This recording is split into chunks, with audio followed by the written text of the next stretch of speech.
Well, as we reported earlier, the skeletal remains of a child were found yesterday in Florida. Investigators are trying to determine if it's missing 3-year-old Caylee Anthony. A short time ago, I asked the Orange County, Florida Sheriff how authorities now plan to proceed in this case. The investigation continues, and with this recent development, I believe that everybody's going to be probably re-interviewed, and we're going to talk to everybody. We're joined by Lawrence Kobylinski, professor of forensic science at John Jay College of Criminal Justice, who has also been retained by Caylee Anthony's defense team.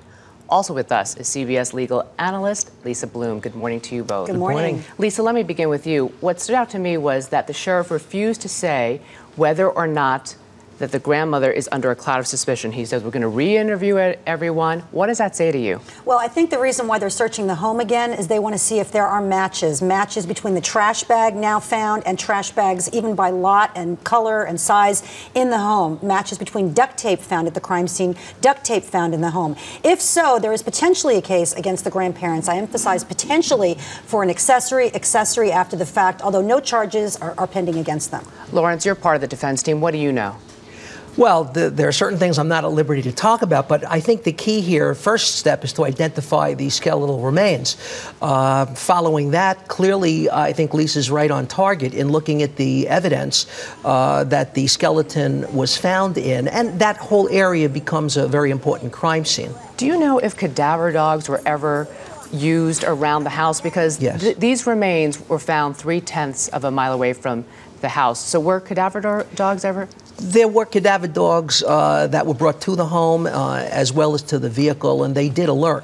And certainly, I don't think there were cadaver dogs brought to the scene where the bag was found. Okay. Yeah, keep in mind, this area was underwater because of Hurricane Faye until a couple of months ago. Now that the waters have receded, this has been found. So while this area was searched before, it was underwater. And so this particular spot, this wooded area, was not searched. Lawrence, how difficult is it to do forensics on the remains of a small child? Is it different than from an adult? Yes, it's quite difficult to identify the individual based on skeletal remains, especially for a young child.